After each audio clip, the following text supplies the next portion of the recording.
여러분 안녕하세요. 여의도 펀드매니저 팀입니다. 오늘은 이제 종목 분석에서 RFHIC에 대해서 한번 같이 나눠보도록 합시다. 어제부터 이제 5G가 뽀실뽀실 올라오는데요. 많은 트라우마들이 계시죠. 네. 그래서 우리가 5G를 쉽게 접근하기가 참 못하는데 지난번에도 한번 올라오려다가 다시 말아버리고 그랬는데 그래서 제가 한 번 더 속아보자. 이제는 한번 뭐 속아볼 만하다. 이렇게 제목을 한번 달아봤습니다. RFHIC 한 번 더 속아보자. 양치기 소년, 하나 금태 무브 애널리스트가 더 강하게 쓰셨던데 그걸 떠나서 저도 이제 한 번 정도는 5G가 2년을 쩔었으니까 보통 2년 쩔면 한 번씩 올라옵니다. 제가 사랑하고 좋아했던 피터 린치가 이런 이야기를 했죠. 자기가 주식을 보는데 2년 동안 쩔어있던 종목은 그 다음에 꼭 자기는 사서 포트폴리오 편입을 했더니 수익률이 굉장히 좋았더라. 그렇게 X 같은 종목이 아니고 부도날 종목이 아니라면 2년 정도 쩔면 다음에는 최소한 기술적 반등으로 순환매 정도로 돌아오더라. 이렇게 아주 뭐 쉬우면서도 심플하면서도 중요한 전략을 이야기를 한 거죠. 제가 그래서 피터 린치의 그 이야기를 들으면서 제가 펀드 운용할 때 참 많이 사용했는데 실적은 그렇게 나쁘진 않았었습니다. 우리도 한번 피터 린치의 생각을 한번 믿어봅시다. 여러분들의 구독, 좋아요 꼭 눌러주시고 주위에 좀 친구분들에게 많이 좀 소개 좀 시켜주십시오. 감사합니다. 자, 동사의 주가 추이 먼저 봅시다. 동사의 주가는 35,650원이죠. 네. 시가총액으로 약 9,500억인데 1조가 좀 무너졌죠. 1조를 일단 회복할 거로 보고 있는데 전고점이 42,000원이니까 1차적으로 전고점 42,000원을 탈환하는 게 목표인 것 같습니다. 일단 전고점을 향해서 가고 있는 것 같습니다. 두 번째로 동사의 수급을 한번 봅시다. 네, 기관들이 꾸준히 사고 있죠. 그렇죠? 외국인들도 사다가 다시 팔았다가 어제 좀 사는데 외국인들은 좀 확신이 없었던 것 같아요. 반면에 우리나라 기관 투자자들은 바닥이라고 생각하고 꾸준히 사는 것 같습니다. 그 중에서 가장 실적도 좋고 성장력도 좋은 RFHIC를 선별적으로 투자를 하고 있는 걸로 보입니다. 이런 면에서 수급은 A급은 아니지만 B급 정도는 충분히 될 수 있다. 이렇게 볼 수 있습니다. 제가 유튜브를 처음 시작할 때 주로 5G를 직접 공략했죠. 여러분들 중에서 5G를 많이 가지고 계신 분들이 계시고 그때는 어느 누구도 10월 중순이었는데 5G에 대해서 관심이 없을 때인데 이런 종목들을 한번 애프터 서비스 해주면서 여러분들의 관심을 끌어보자 해서 5G를 공략했는데 그때 제가 여러 이야기를 했던 것은 이 서프라이 체인 이 편을 하나 붙여놓고 있어라. 대체 이 회사가 어디에 공급을 하는 건지 공급사에 대해서도 모르고 있으면 안 되죠. 그래서 RFHIC는 RF 부품을 납품하는 회사이다. RF란 말이 뭘까? 라디오 프리퀀시의 약자죠. 라디오 프리퀀시는 우리가 듣는 라디오가 아닌 거죠. 그 라디오는 아니고 무선 주파수를 통해 정보를 교환하는 통신 방법이 RF라는 거죠. 거기에 관련된 부품, 거기에 관련된 반도체 부품을 공급하는 회사가 바로 RFHIC다. 이렇게 이야기를 할 수 있고, 삼성전자에도 공급을 하고, 노키아에도 공급을 하고, 화웨이도 공급을 하고, 에릭슨에도 공급하죠. ZTE는 공급하지 않는 거죠. 이연표를 하나 딱 붙여놓고, KMW는 어디에 공급하고, 에이스테크는 어디, 다음에 서진 시스템은 어디, 웨이브 일렉트론은 어디, 오이 솔루션 어디, 이런 것들을 다 봐요. 다산 네트워크, 유비쿼터스, 이노와이러스, 뭐 이런 것들은 대체 어디에 공급을 하는지. 그래서 어디서 납품이 나왔다. 그럼 아, 얘가 삼성전자가 주 납품을 받았다고, 아, 얘가 삼성전자의 공급처구나. 이런 식으로 추론을 해야 되는데, 이런 것들을 처음에 외울 수 없으니까 딱 붙여놓고 보고 또 보고, 보고 또 보고, 그렇습니다. 저희 카페 회원들은 이걸 아주 뭐 철칙으로 가지고 있죠. 서프라이 체인, 반도체, 2차 전지, 그 다음에 배터리, 5G 서프라이 체인. 우리 친구들은 이런 것들을 가지고 있습니다. 제가 여러 번 이야기했지만 피카소 그림보다 더 아름답습니다. 그렇죠? 피카소 그림은 우리가 살 수 없는 거지만 이런 것들은 우리에게 돈을 벌어다 주는 표죠. 그렇죠? 자, 동사는 어떤 기업인가를 이해하기 전에 GNA, 네, 갈륨 반도체, 지라 갈륨이라고 그러는데 GNA 반도체를 지라 갈륨 반도체에 대해서 꼭 이해가 필요합니다. GNA 반도체에 대해서 이해가 없으면 이 기업을 공부 하나만 해요. 지라 갈륨 반도체가 뭔지, 왜 중요한지, 왜 여기에 이 회사가 목숨을 걸고 있는지, 그리고 어디에 사용이 되는지, 그리고 그 사용력이 성장력이 있는 건지, 확장성이 있는 건지, 이러한 부분에 관심을 가져야 됩니다. 자, 지라갈륨 반도체, GNA 반도체라는데 이 반도체에 대해서 알아봅시다. 전기차를 지금보다 더 빨리 충전할 수는 없을까? 충전 속도에 대한 요구가 시장에 있는 거죠. 5G 이동통신의 대중화를 더 앞당기기 위해 필요한 기술은 무엇일까? 전력 기술 개발을 보다 효율적으로 지원하기 위해 지라갈륨 반도체가 몇 년 전부터 차세대 반도체 핵심 소자로 떠오르고 있다. 핵심 소자로. 그렇죠? 우리가 이렇게 웨이퍼 위에다가 이제 뭘 만들어서 이렇게 다이를 만드는데 이 다이를 만드는 웨이퍼는 뭐 SiC라는 실리콘 카바이드라는 그러한 이제 웨이퍼를 만들고 여기 위에다가 반도체를 어떤 형태의 어떤 성분을 가진 반도체를 깔 것인가 이 이야기인 거죠. 그렇죠. 이뿐만 아니라 지라갈륨 반도체는 5 통신 기주기에 탑재되는 레디오 프롬프에서 RF 전력 증폭기 등에도 활용도가 높아지고 있다는 거죠. 그렇죠? 이 반도체가 일반 반도체, 전기차 빨리 충전시키는 그런 장치에도 필요하고 5G 이동통신에 주로 많이 필요하구나. 주로 RF의 전력 증폭기에 많이 사용되는구나. 5 통신 기준구역에서 이걸 사용하는데 거기에 들어가는 반도체구나. 이렇게 이해를 해볼 수 있습니다. 그럼 최근에 이렇게 지라갈륨 반도체가 핫한 이유가 뭘까? 왜 이 반도체가 이렇게 시장에서 인기가 있고 사람들이 많이 원하는 걸까? 한번 좀 어려운 이야기일 수도 있고 쉬운 이야기일 수도 있는데 여러분들이 천천히 이해를 한번 해보시기 바랍니다. 저도 공부하면서 이해를 한 거죠. 에너지를 보다 효율적으로 관리하고 더 작은 공간에 더 높은 전력密도를 달성하고자 하는 요구가 계속해서 높아지고 있다. 작은 공간에 더 높은 전력密도, 작게 만들면서 그 안에 전력을 더 많이 담글 수 있는 그러한 욕구가 있었다는 거죠. TV, 휴대폰과 같은 소비자 가전을 비롯해 통신 하드웨어, 전기자동차, 데이터 센터, 태양광 인버터 등의 산업은 전력 변환율을 향상시키거나 전력密도를 증지시키거나 배터리 수명을 연장시키거나 스위칭 속도 향상에 대해서 많은 요구가 직면하고 있는 것. 더 좋은 것들, 더 지금보다 더 퀄리티가 높은 것들로 많은 요구사항이 있는 거죠. 그렇죠? 지난 60년간 반도체 업계는 실리콘은 교류를 직류로 변환하고 DC, 직류 전압을 다시 휴대폰 전압으로부터 산업용 로봇에 이르는 각종 기기에 필요한 전압으로 바꾸는 모든 전기 부품의 토대를 이루었다는 거죠. 그렇죠? 실리콘 반도체가. 이를 위해서 필요한 부품들이 계속 개선되고 최적화되었지만 실리콘의 실리콘의 물리적 특성 자체가 이제 한계에 다다랐다. 더 이상 이런 시대의 변화와 기술의 변화를 담을 수 없는 그러한 지금 실리콘 반도체가 이제 한계에 다다랐다는 거죠. 그렇죠? 현재 주어진 공간에 더 많은 전력을 넣는 것은 불가능하고 실리콘 반도체는 SI 반도체로는 그렇다고 장비 크기를 늘리는 것도 소형화 추세에 맞지 않는 거죠. 그렇죠? 이러한 욕구들의 문제에 직면해서 이러한 문제를 해결할 수 있는 반도체로 GNA 반도체, 지라갈륨 반도체가 떠오르고 있다는 거죠. 그래서 폼팩터를 바꿀 수 없다면 쓸 수 있는 방법은 바로 전력 밀도를 높이는 방법만이 해결책이죠.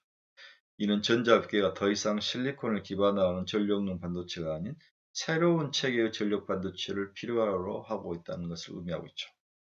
새롭게 등장한 지라갈륨 반도체는 전력 시스템 설계의 미래를 주도할 새로운 체계의 공정 기술로 꼽힙니다. 그렇습니다. 반도체가 여러 군데에 쓰이는데 그 중에서 전력을 관리하고 전력을 머금게 하고 이런 데 필요한 반도체가 SI 반도체가 실리콘 반도체가 아니라 이젠 지라갈륨 반도체가 필요하다는 거죠. GNA, 지라갈륨 반도체는 더 높은 주파수에 더 높은 효율력의 전력을 처리할 수 있고 실리콘 부품과 비교해 동일한 전력을 제공하면서 절반의 공간으로 손실을 절반을 줄일 수 있다. 이게 핵심이죠. 그렇죠? 더 높은 주파수로 스위칭할 수 있는 것은 지라갈륨 반도체가 단일 스텝으로 더 넓은 범위의 전력을 변화할 수 있어서 복잡한 디바이스에서 필요한 추가 전원 컨버터를 줄일 수 있다는 것을 의미합니다. 뭔가를 바꿔주고 이러면서 전력이 많이 소비되는데 지라갈륨 반도체를 쓴다면 이러한 과정들을 효율적으로 대응할 수 있다고 볼 수 있습니다. 근데 문제는 뭐냐면 지라갈륨 반도체가 비싸고 효율이 낮다는 거예요. 그렇죠? 생산력이 수율이 낮다는 거예요. 가격은 비싸고 수율이 낮으면서 가격이 비싸진데 이 문제를 해결하는 게 필요하다. 이게 지라갈륨 반도체의 현재 모습입니다. 이러한 기본적인 생각들을 이해를 하고 있어야만 RFHIC 기업을 이해할 수 있다고 제가 분명히 말씀드렸습니다. 자, 이게 실리콘으로 만든 전력 반도체 크기이고, 이게 이제 지라갈륨으로 만든 반도체 크기인데, 근데 반도체 크기가 다르죠? 그 다음 무게도 100g 밖에 안 나고 650g. 소형화되고, 그 다음에 효율도 높여야 되는 현재 상황에서는 가장 최적화가 되고 필요한 반도체가 GNA 반도체, 지라갈륨 반도체라고 볼 수 있습니다. 최근 이제 동사에 대해서 애널리스트들이 거의 커버를 하지 않다가 우리 이제 그 유명한 하나금투의 김 상무님께서 김엑스 상무님께서 이것을 커버하셨죠. 그래서 김 상무님하고 이제 굉장히 친하게 지내는데 굉장히 열심히 하시고 좋은 애널리스트이십니다. 맞출 수도 있고 안 맞출 수도 있죠. 그걸 가지고 너무 뭐라 하는 것은 문제가 있는데 여러분들이 항상 애널리스트의 논리만을 따오셔야지 그 사람이 내는 결론을 따오면 안 되죠. 펀드 매니저들은 애널리스트를 다 구별을 해놓습니다. 이분은 기술 분석을 잘하는 사람, 이분은 시장 분석을 잘하는 사람, 이분은 숫자 분석을 잘하는 사람, 이분은 어떤 실적을 잘 분석하는 사람, 다 그분들의 특징을 다 분류해놔요. 그렇게 필요할 때는 이제 어떤 이제 분기 실적 같은 것이 나왔을 때는 실적을 잘 분석하는 사람이 전화를 주로 합니다. 그분을 주로 부르고 그래서 각각의 특징들이 있기 때문에 애널리스트들을 잘 이용을 해야지 이분들에게 욕을 하거나 그러면 안 될 것 같습니다. 제가 3%를 가끔 보는데 우리 정프로가 여기에 많이 물려 있는 것 같은데 제가 봐서 정프로는 쇼인 것 같아요. 물론 사람들 물려도 있지만은 여러분들 많이 이로해주는 역할도 많이 하는 것 같아요. 네.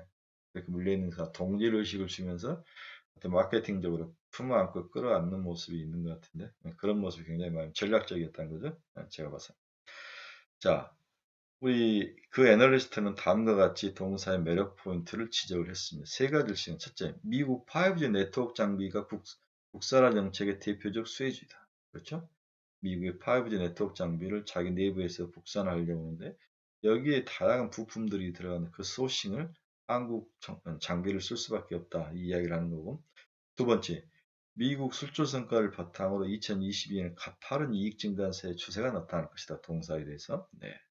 수혜가 될 것이고 미국이 자국의 어떤 통신장비 회사를 키우면서 자국에서 모든 걸 다 할 수 없으니까 큰 어떤 컨트롤이나 모듈은 자기들이 만들지만 그 안에 들어가는 부품단들은 다 수입해야 되는 중국 거는 이제 수입하지 않거든요.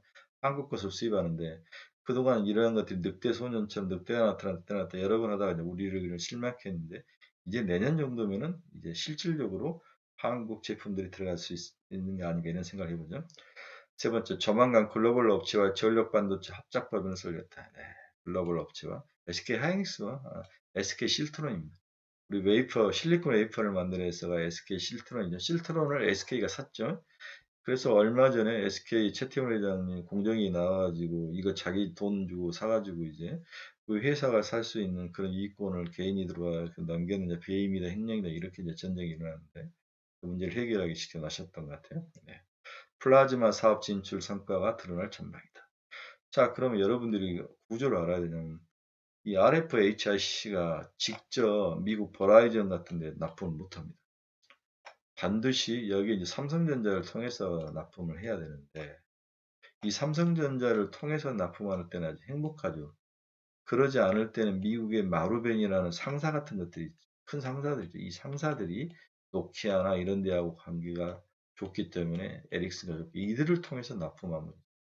그래서 RFHIC나 이런 작은 뭐 이노와이어 이런 회사들이 노키아나 에릭슨에 직접 납품 절대 못합니다. 반드시 일본의 상사라든지 이런 회사 종합상사들 끼어서 납품을 하는 그런 구조입니다. 그런데 KMW만이 유일하게 이러한 글로벌 통신업체에 직접 납품할 수 있는 그 정도 급이라는 거죠. 그래서 이런 것들이 2019년 이럴 때 굉장히 많이 시장에 반영되면서 브라이트하게 반응하면서 KMW 주가가 9배, 10배가 났는데 이제는 이제 그러한 메리트도 그렇게 중요치 않다는 거죠. 네, 일단 시장 자체가 주고 있으니까. 자, 동사의 매력권의 두 번째 한번 봅시다. 미국 네트워크 장비 국산화 정책 영향 대표 수혜지가 될 것이라고 주장하는데 정말인가 믿을만한가? 네. 김 의원께서 말씀 있으셨는데 2019년 전 세계 각국의 자국 네트워크 장비 보호 정책이 본격화되었다. 그렇죠? 미중 무역 전쟁 이후 중국이 가장 먼저 화웨이와 ZTE 보호 정책을 표방을 했죠. 최근 일본에서는 후지츠와 NEC 육성에 나설 것으로 예상이 되고 있습니다. 아무래도 4차 산업의 핵심 인프라로 5G, 6G가 부상한 영향이 가장 크다고 볼 수 있죠. 관심을 끄는 부분은 미국도 2022년부터 이러한 분위기에 동참할 가능성이 높아 보입니다. 결국 미국 네트워크 장비 업체들이 2022년부터 3에서 4GHz 대역 5 장비를 본격 출시하고 미국 통신 4개사가 2022년부터 기존에 확보해둔 3에서 4GHz 주파수 투자를 본격화할 가능성이 높다는 것이죠. 그래서 이제 통신 대주역 주파수를 할당받은 것들을 이제 본격적으로 2022년부터 깔 건데 여기에 대해서 자국 통신 장비를 많이 쓸 것이고 기를 것이다. 그렇지만 모든 것들을 다 할 수 없기 때문에 여기에 납품을 하는 한국 장비들, 삼성전자와 이런 장비들이 납품이 많이 되는데 이러한 장비들의 수주를 하고 있는 서플라이 체인에 들어간 기업들은 나름대로 이익이 있을 것이다. 매출액이 늘 것이다. 이런 이야기를 하고 있는 것입니다. 미국 시장의 자국 장비 업체 육색 정책을 선회할 경우 일반적인 예상과 달리 국내 5G 중소업체들이 수혜가 예상된다는 주장을 하고 있는 거죠. 일본 후지츠 NEC와 마찬가지로 미국 SI 업체들이 장비 업체들이 통신 장비 업체들이 국내 중소장비 부품에 의존할 가능성이 높기 때문이죠. 자국에서 이 모든 세세한 조그만 부품까지 다 만들어내지 못하니까. 네. 더불어 화웨이 피해가 본격화되고 에리슨 노키아의 위상이 약화되고 국내 네트워크 장비 업체들이 부상 등으로 미국과 친밀한 삼성이 마켓 시어가 상승이 전망되죠. 특히 미국 5G 네트워크 장비 국산화 이슈는 RFHCI의 큰 기회 요인이 될 것이다. 왜 그러냐면 고주파가 될수록 GNA 지라 관련 반도체 사용이 높아질 수밖에 없다. 앞에서 충분히 이야기를 했죠. 네. RFHIC의 경우 고주파의 강점을 바탕으로 미국 네트워크 장비 업체의 공급을 추진할 것이 유력한 상황이다. 세 번째는 삼성전자가 미국의 버라이전 이외의 추가 고객 확보 가능성도 지금 높다고 이 부분을 이야기를 하고 있습니다. 미국 인프라 보험 통과는 그동안 투자에 소극적이었던 버라이전과 AT&T 등 미국 통신사들이 투자가 확대 예상되는데 버라이전은 이미 삼성하고 되게 친하죠. 버라이전 사장이 삼성 이재용과 굉장히 호영호재한 사이라고 제가 이야기했는데 여기에 AT&T 같은 회사들도 삼성전자를 선택할 확률이 높아 보입니다. 유럽의 본격적인 5G 인프라 구축으로 2020년 통신장비 산업은 긍정적이다. 특히 삼성전자는 미국 시장에서 버라이전 외에 추가 고객 확대 가능성이 높은 만큼 2022년 5G 관련 매출은 전년비 74.1% 성장한 1054억 원을 기록할 전망이다. 동사 이야기를 하는 거죠. 다소 부진했던 국내 방산 매출 회복까지 더하면 동사는 2022년 연결 매출액과 영업이익은 각각 매출액은 1716억, 영업이익은 349억까지도 상승할 확률이 높아 보인다. 이렇게 동사의 매력 포인트를 그분은 김매너를 이야기를 하신 거죠. 마지막으로 동사의 매력 포인트는 전력 반도체라는 신사업을 추진 중에 있다는 거죠. 전력 반도체 JV 조인트 벤처 관련 윤곽을 곧 공개할 거로 보입니다. 네, SK 실트론이죠. 국내 글로벌 반도체 웨이퍼 제조사인 SK 실트론과 조인트 벤처를 준비 중에 있는 것으로 보입니다. 설립 완료 시점은 2022년으로 보입니다. 아마 제가 봐서는 올 연말에 아마 됐을 것 같은데 발표를 하고 있지는 않는 것 같아요. 조인트 벤처를 통해 진행될 세부적인 사업 계획, 규모 등에 대한 윤곽은 내년 초 정도에 들어갈 가능성이 높아 보인다. 조인트 벤처 파트너 사업 계열사가 전기차 충전 사업을 영위한다는 점 굉장히 매력적이죠. 그렇죠? SK. 그래서 우리가 투자를 했던 그 종목 생각나죠. 그렇죠? 네. 지라 관련 반도체 특성을 감안시 향후에 조인트 벤처에서 유력해 보이는 산업 분야는 전기차 충전기다. 그렇죠? 네, 전기차 충전기 사업입니다. 네, 시그널 EV 생각나시죠? 그렇죠? 네. 시그널 EV 주식을 SK그룹이 산 거죠. 네. 그래서 SK그룹에서는 전기차 충전소를 계속 지을 건데 거기에 관련된 반도체가 필요한 거죠. 사업 본격화 시 2025년까지 최대 연간 700억 규모의 매출을 기대할 수 있다. 연간 매년 700억. 조인트 벤처를 통해서 RFHIC의 기대 여건은 총 3가지인데 이게 핵심은 첫째는 안정적인 웨이프 조달처를 확보할 수 있고, 오케이. 전력 반도체 캡티브 마켓이 확보되며 SK그룹이라는 것이 확실히 캡티브 마켓, 내부 마켓이 있고 지라 관련 반도체 기술 경쟁력이 강화될 수 있는 그러한 장점을 가지고 있다. 그래서 조인트 벤처를 하면은 RFHIC는 총 3가지의 좋은 시장의 매력 포인트를 가질 수 있고, 그래서 주가 밸류에이션의 리레이팅이 충분히 진행될 수 있는 그러한 상황이다. 이런 것들 때문에 좀 매수를 해야 되는 게 아니냐, 그런 생각이 강력하게 듭니다. 동사의 영업이익을 한번 보겠습니다. 2021년 65억인데 2022년 292억, 거의 뭐 300억까지 확 된 거죠. 65, 30, 5배가 뛰는 거죠. 내년에는, 그 내년에는 2,540억까지 뛰죠. 이게 사실이라면 동사는 강력한 매수 영역에 들어와 있는 것 같습니다. 자, 오늘은 5G에 대해서 많은 종목들이 어제 시장에 왔는데, 이노와이러스, 서진 시스템, 그 다음에 RFHIC 동사인데, 저는 RFHIC 동사를 가장 좋게 봤습니다. 지금 시총이 9,500억인데 1조 5천억까지 보고 한 50% 정도를 목표로 하고 장기 투자 강력히 추천합니다. 여러분의 멋지고 그리고 성공하고 대박나는 하루를 응원한다. 여러분 감사합니다.